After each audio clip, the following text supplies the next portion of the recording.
about love. So you know my beautiful husband is here with me. We're talking about love for the planet, love for each other, love for every creation, every critter, everything, right? Because that's how we're going to get through this life in an optimal way, right? And so you know what we do on the Sister Dupe's Raw Vegan Soul Food Show. We talked about optimizing our health so that we can have the most vibrant, happy, longest, bestest life ever, right? So today's show, my husband's going to help me again today. We're going to be talking about part two about being the best vegan possible. That's right. We need some help. If you're a meat eater, you need to know what you're doing, huh? We got to take care of this so it can continue to take care of us. And that means that we have got to understand it, right? So today we're going to talk about 5+ more tips on how to be the bestest ever vegan, okay? So last week we talked about avoiding processed food. We talked about make sure to eat live foods for the enzymes and such. We talked about, what else did we talk about for the 5?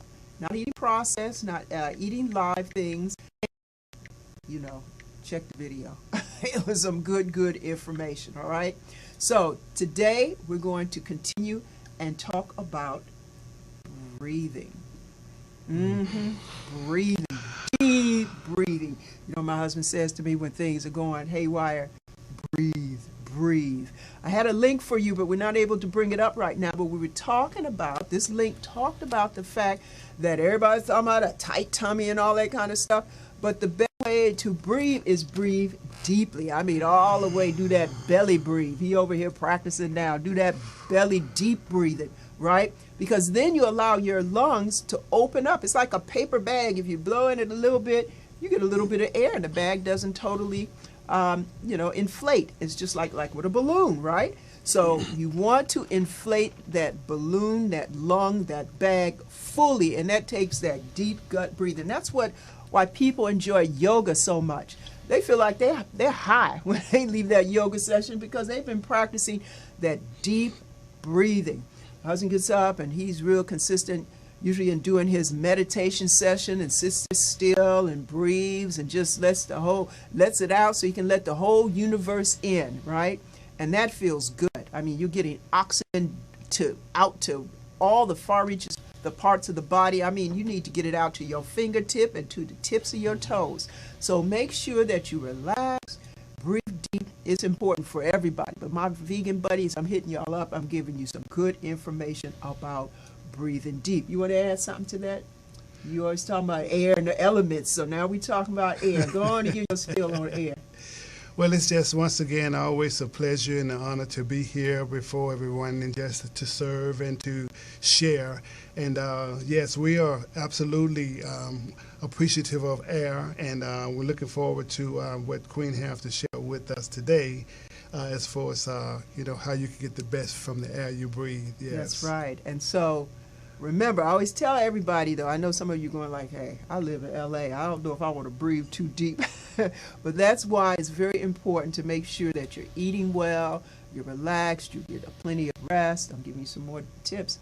And that you take supplements, because we are here breathing some air that isn't, I don't know where we are for not clean air on the planet, but L.A. ranks up there. It's much better than years ago, they say, but it's still not good. When you're in an industrialized area, the air is, you know how it is. You go up on a hike up a hill in LA and you look back down and you go like, what? We sitting in that stew? Or you fly in or out of here and you're just looking like, my air, is that brown? Because you can't see it. It's because you're right down in it.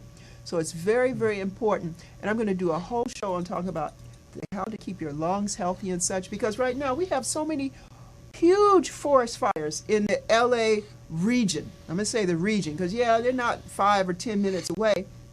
But the air, it circulates all around. And California has a lot of forest fires going on right now. So it's very important to be somewhere, getting some good deep air. Go near the ocean. That's a good tip. Here we're able to go near the ocean and breathe in that deep, wonderful, salty air. I love going down there. It just feels so good.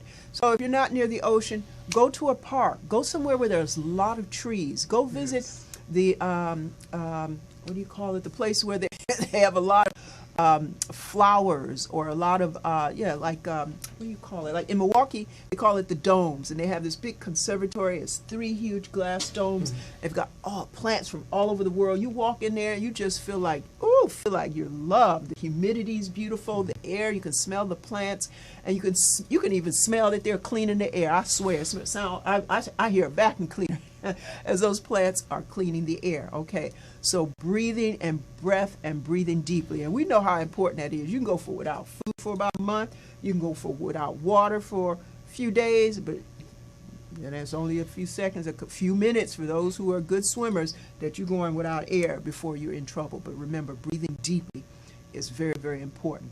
So that brings us to number 2. Yeah, and this is about being vegan, right? Or whatever. Because guess what? Everybody's got to have water. If you don't have water within a few days, But the point is, you have to make sure that you're getting in the best quality of water and plenty of it. It's summertime right now, and it's very easy to dehydrate. You need water for every organ, every cell in your body.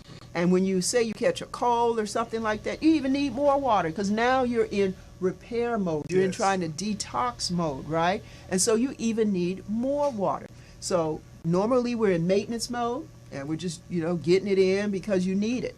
But you lose moisture as you speak, as you talk, you're losing moisture.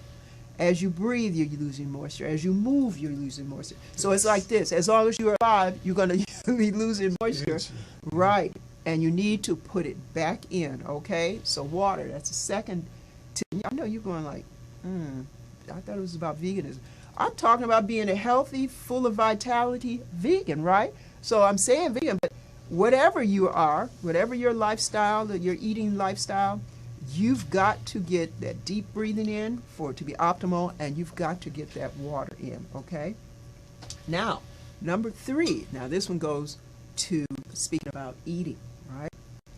Fermented foods. That's what I said, fermented foods. And why? Fermented foods, like what? What are examples of fermented foods? Give me some examples, sweetie. That would be, which one that we enjoy the most? How about the tempeh? Tempeh is a fermented food. Bing, bing, bing. You got it right.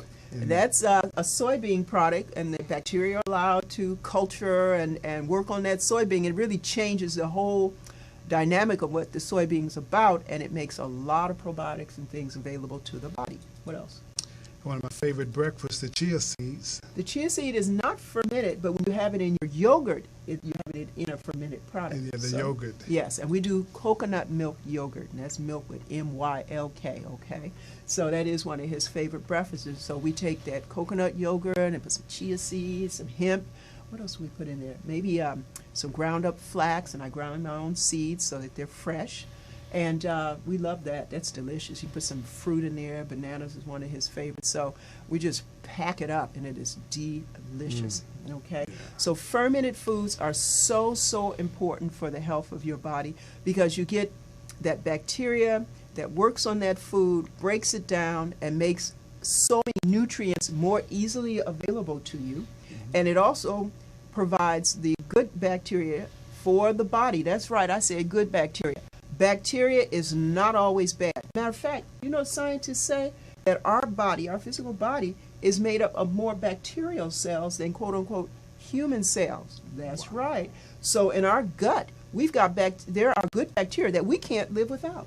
As a matter of fact, when you get sick, that means that some place in the body has been overcome with either a virus or a bad bacteria population. Your good bacteria population not too low. And now you're like, what is going on? The body is like getting all mucousy, trying to remove things, and you're feeling sluggish and tired because the body is now being under attack, and it's doing things to try and overcome that. Yes. All right? So fermented foods are really, really good for you, and vegans, you need to be eating these fermented foods. They're good sources of B vitamins and such, what they're always saying, oh, vegans can't get enough of it. Yes, you can. You got to know what to eat, how much of it to eat, and to eat it with the right things so that you can absorb it best. So those are things like tempeh, coconut milk, kefir, Banzo. coconut milk, yogurt, garbanzo beans, if you ferment them. So, Yes. oh, I finally learned how to make the fermented beans because my sweetie, he eats raw all the time, right? And so he likes to go to this one restaurant. They make this burrito, right? This raw bean burrito. And I kept trying to make this burrito for him, and he was like, okay. This is not raw vegan soul food. Yeah, not yet, not yet. Keep working on that version, right? So I finally learned how to culture the garbanzo beans, and they're so good. They don't even taste like beans, right? They don't taste like raw beans. They just taste like this delicious, dense, real fulfilling carb, good carb. And then also we like to do the black rice. I do forbidden black rice. Oh, yes. And I ferment that. And so that is really, really much easier to digest. It doesn't bloat you and things like that. So remember, fermented foods. And one I didn't mention yet is sauerkraut. I thought that was the one you were trying to think of. Sauerkraut is easy to find. You can make it yourself. Wonderful, wonderful food, especially for people who are having digestive issues and they're trying to heal, repair their gut. Fermented cabbage is very, very good for you. Now, the warning is always what? You don't want to buy a product that has this big, long paragraph of ingredients, right? Now, there's one product out there, one sauerkraut I've found, and I'm sure there may be a few more on the market. 2 ingredients on the list. I love this one. Cabbage and salt. That's it. They do it old style, the way people used to do it before they had availability of all these crazy chemicals that they put in your food that your body doesn't need. It's really not good for your body. So you don't have to eat a lot of it. Just a little bit before you eat the rest of your meal will help a lot with digestion. And so now sometimes he's finding on his plate, he's got a little place where that sauerkraut's sitting. And one thing I've loved, this is one of my 2-second recipes, right? And we're going to start a whole feature on that. Sauerkraut with the dolch seaweed, the red seaweed in it. I thought I brought it. I didn't bring any today. But you can even put it in the jar with the sauerkraut. And then it gets all soft, savory, and delicious. Look at all sexy and pretty right now because you have this contrasting color and even contrasting texture. So we love it. And to put it in with the sauerkraut even starts to break it down more so it's easier to eat. And yeah, so we love that. Yeah. Okay, so the next category of foods that is absolutely essential that you're eating, really everybody, not just the vegans, really everybody. Everybody. What do you think that is?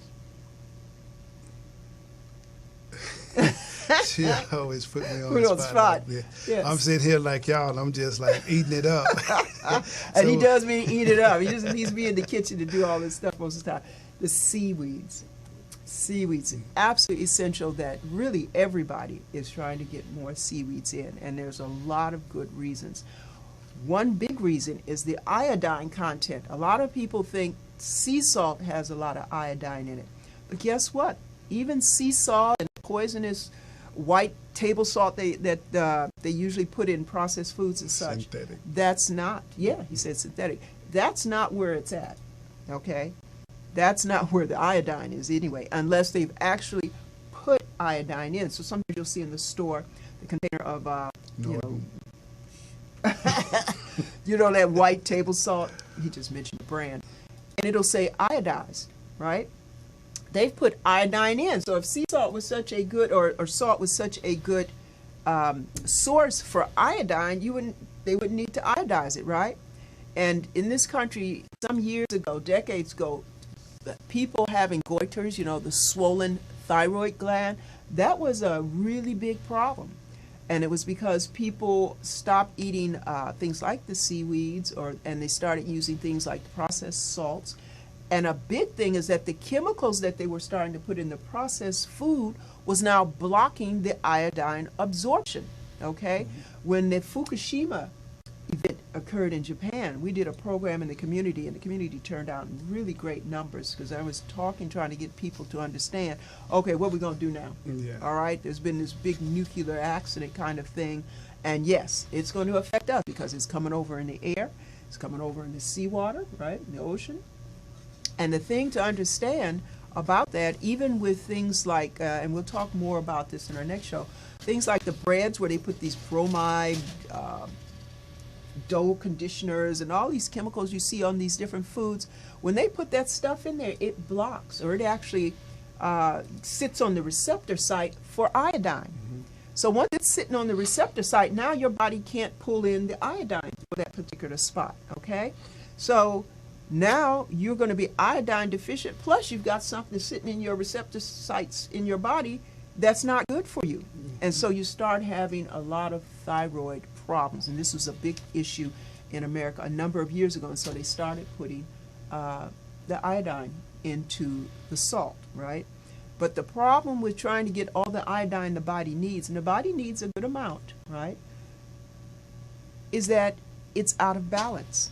That table salt that they use is mostly sodium. Sodium and, sodium chloride, right? It's just sodium chloride. Your body needs more than those two minerals. Those are two minerals.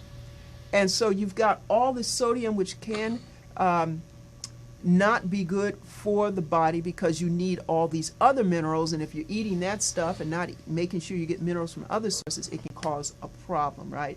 Not in many of the ways people think, like, oh my God, I can't do salt. No, you need salt, right? And one of the good books, it says what? Go forth and be the salt of the earth, right? There's a reason it says that, but you have to eat the right salt, the healthy salt, which has a big array of minerals like Himalayan salt, over 100 minerals. And your body needs those every day, right? So seaweeds, there's all kinds of varieties. Nori that they use for sushi. There's the red seaweed, dolce. Now, the different seaweeds will have different amounts of iodine and even the other minerals in them, depending on anything from the climate, the time of year that it's harvested, because the water actually changes in its content of the minerals and stuff, right? So the nori, you can eat more of that in a week than you can of the dolce if you're not having any kind of imbalance problems, but you're just eating it because you want some, right?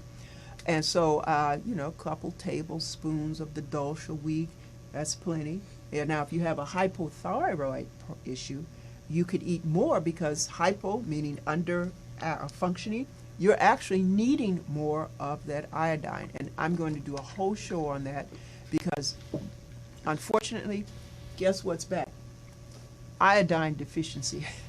And it's being caused by a variety of things. And so we're going to talk more about that. So get your seaweeds, your sea vegetables. That's right, the vegetables from the sea. Just like your mother, your grandmother used to tell you, get those vegetables in. They didn't know it, but they were also talking about any vegetable, right? They didn't just say the land vegetables. Get those sea vegetables in. You want to make sure it comes from clean waters. And then it's just so good for the body because the soils are so mineral deficient. They do not have the minerals in the soils any longer that we need for our bodies to keep them nice and strong. It's like building a house, right? You want to call it like building a house? We can't just build this house out of, you wouldn't build a house somebody's going to live in out of just glass or just wood. They don't anymore anyway. There's other things you need to make a really strong and durable building, like stainless steel and, copper and things like that. Oh, guess what? Those are minerals too. Okay. Those are metals, just like we need the right source, the plant-derived metals for our bodies, okay? Now, woo! Y'all still there? Listen, okay, so one of the last categories I want to talk about is veggies. You didn't think I was just going to let you off. Green leafy vegetables, right? In the other show, we talked about eating fresh food. In part one, we talked about eating fresh foods, and that was vegetables and fruits and, things like nuts and seeds. And we talked about the fact you need to soak those nuts and seeds and things like that. Well, I want to make sure that I emphasize green vegetables because a lot of people who are vegans end up unhealthy vegans because all they want to do is eat potatoes or eat French fries or eat vegan cheese and all those kinds of things. And those things do not have enough nutrition in them for you. Plus, you have to eat the right balance. Of foods, right? You need good fats. As a matter of fact, I need to mention that too. Good fats. You need some carbohydrates. And you absolutely need those lighter foods that are nutrient dense, like greens. Greens are fantastic, and you got all kinds of varieties. So say you have an issue, a health issue, and you can't eat the dark greens. Well, you can eat things usually like lettuce. Like people who have hypothyroidism, they have to avoid the dark greens because of different substances in them. Yeah. But they can eat things like lettuce. And guess what? Ooh, there's a whole variety of lettuces out there. Nice, light, hydrating, right? And except avoid that iceberg lettuce. And if you intend to, you insist on eating iceberg, absolutely make sure, as with other things, that it's organic. And don't always fill your plate with that, because there's very little nutrition at all in iceberg lettuce, okay?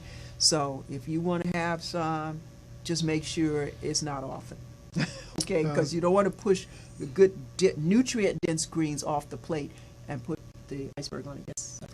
How about sharing with everybody about that romaine and jackfruit creation you prepared a few days ago, which was absolutely amazing. That's a good green. Okay, all right. So in our area here in LA, you can find these big, beautiful, matter of fact, we had one on the table last week, a big, beautiful jackfruit. I forgot to point it out, but I know if you were watching, you saw that strange looking fruit on the table. And this comes from island areas and such. And so here I am on the internet, because remember, I got to find a raw way to make it for him. And I wanted to do something more than just cut it open, take the pods out, and eat it as a sweet fruit. So I'm looking on the internet every time I find a recipe to give me some idea how to use it, because, you know, I didn't grow up around jackfruit, so I'm looking for other ideas. And even when I found a recipe where it was made into something savory, they took the fresh fruit, because you can buy it canned, they took the fresh fruit and put it in a skillet. And I'm like, no, I'm looking for a raw, fresh way to do it. So I did with Instagram and Twitter. Yes. Last week on Instagram and Twitter, or was that earlier this week? No, last week. We put up some images of me showing people how I cut that thing. I'm going to tell you, that was some work, but it was some worthwhile work. So what we did was, or I did, because he did the eating, I did the working. So I cut it open, took the pods out, shredded them, took the seed out, shredded it up, and put a chili sauce on it. And it was really good, I must say so myself. And it was so simple, but people think there are things you can't eat raw. So I made him a wrap, put some in a coconut, wrap, which he loves. It was some shredded jalapeno, just chili sauce jalapenos. And we did some in a seaweed wrap. We did some on the organic romaine leaves. And I'm telling you, it was good all three ways. So those are ways to make sure that you are going to be the best vegan you can be, okay? Because we don't want you to just go around saying, I'm vegan, but you look sick, you don't feel well, you're losing too much weight, or you're not resting well, you don't have energy. And believe you me, I've seen all kinds of vegans. Some look sick, some are not feeling well, some are still having food cravings for other things that they say they've given up. That's not a way you want to do it. That's like putting yourself in misery or hell or something. We don't want you to be like that. We want you to feel good, be vibrant, healthy, and shining, shining, shining. So people say, I don't know what you're doing, but I don't want to do that. We want them to say, what are you doing? You look great. I want some of that. I want some of that. I want what you have. Yes, indeed. So thank you for tuning in. Again, we want to thank our sponsor. Yes, I am 90 for Life, where we are able to get all of the minerals and vitamins and amino acids, because unfortunately it's not all in the food anymore. So when we combine the delicious raw vegan soul food with all the right plant-based supplement, we are able to become nutritionally optimized. That's right, and that's what it's about, nutritional optimization, not just saying I live a lifestyle and it's not doing you any good. But we have to realize that this beautiful food here, unfortunately, they don't grow it right. Even organic, it still doesn't have all the nutrition that you need in it. Watermelon, again, it's summer, getting towards the end of summer, but woo, we have eaten, I think we've eaten a field of watermelons. Make sure they have seeds, okay? Organic cherry tomatoes, passion fruit, avocado, lemon, lime, every day, 90 for life, okay? I am 90forlife.com. This is the key. This is the secret right here. Food and supplements together, yes, and understanding the body. Exactly, because the body needs help. You understand? I wish it was like Garden of Eden, but it's a whole different world. So thank you again for joining us. Thank you to my special guest today. I'm appreciative, and I'm just like you guys. I feel like I'm in the audience, and when she's speaking, and I'm just taking it in. I can really feel what y'all feel, because it's such a beautiful blessing for us to have you to share with us like you do. Well, sweetie. thank you. I love all of you out there, and I want you to go out and love somebody, love. okay? Because that's what we need in this world today and every day. Again, we're going to end with his beautiful, beautiful song that's about love between everybody, because that's the only way we're going to survive and thrive here on this planet, all right? Thank you. I look forward to you joining us again. Sister Mo Dupoi's Raw Vegan Soul Food Show. Peace.